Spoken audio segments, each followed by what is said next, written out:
Suasana di makam Brigadir Nofriansyah Yosua Huta Barat alias Brigadir Yosua mendadak riuh saat keluarga melakukan doa di sana. Usai kebaktian singkat untuk keperluan otopsi ulang, Ibu Brigadir Yosua histeris.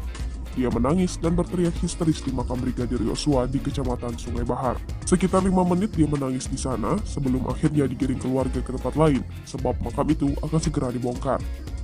Pagi ini, makam Brigadir Yosua akan dibongkar dan jenazahnya kemudian dibawa ke rumah sakit.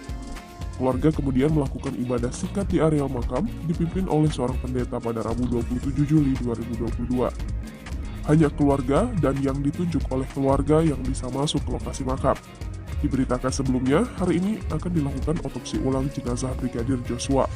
Pada Rabu 27 Juli 2022 pukul 16.15 terpantau puluhan anggota Polri telah berjaga di lokasi makam di Unit 1 Sungai Bahar, Muaro Jambi. Ambulans akan membawa jenazah Brigadir Joshua dari makam ke rumah sakit juga telah tiba di lokasi. Jalan-jalan di samping makam Brigadir Joshua juga diblokir sementara. Otopsi ulang akan digelar untuk menjawab keraguan atas otopsi yang dilakukan sebelumnya. Dua ajudan Sambo yang mengawal Putri hari itu adalah Yosua dan Richard Eliezer, yang disebut Baradae. Mereka pun menyusul tes PCR. Setelah ajudan dan asisten keluarga merampungkan tes PCR, beberapa menit kemudian Putri menuju rumah dinas Sambo di perumahan sebelah, yaitu Kompleks Polri Duren 3 bersama ajudan, asisten, dan petugas patwal bernama Ricky.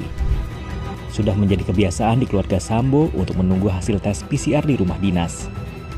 Namun, ia tak menjelaskan mengapa tes PCR tidak sekalian dilakukan di rumah dinas tersebut.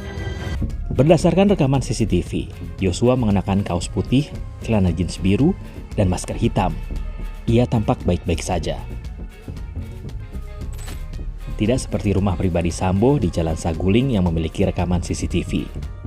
Rumah dinas Sambo di Kompleks Polri tak menyimpan rekaman apapun karena CCTV di situ disebut rusak. Itu sebabnya penyidik kemudian mengumpulkan rekaman CCTV di sekitar rumah tersebut.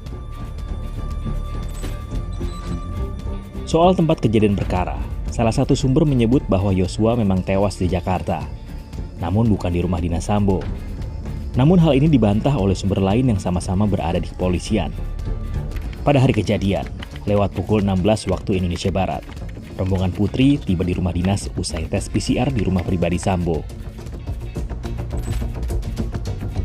Putri kemudian berjalan menuju kamar tidurnya untuk beristirahat. Kamar tidur Putri ini berada di lantai 1, bersebelahan dengan ruang tamu dan ruang tengah.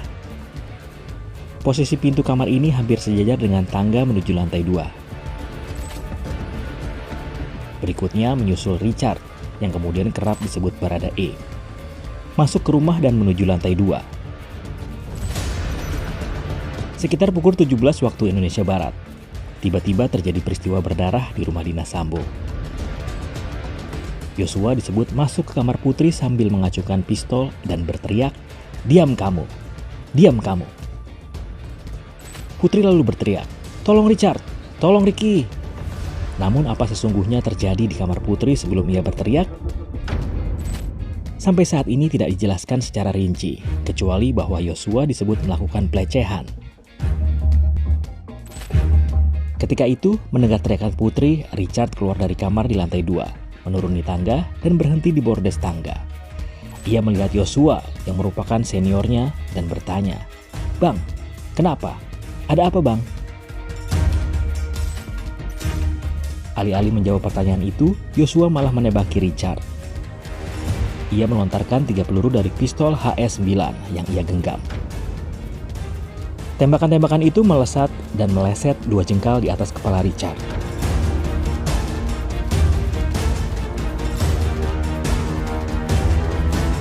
Richard pun membalas tembakan dengan pistol Glock 17.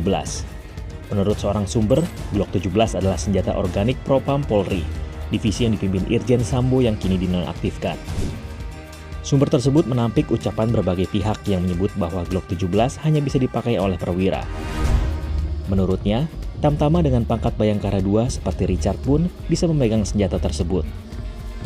Namun sumber lain berkukuh bahwa Glock 17 yang memiliki presisi tinggi memang merupakan senjata untuk perwira.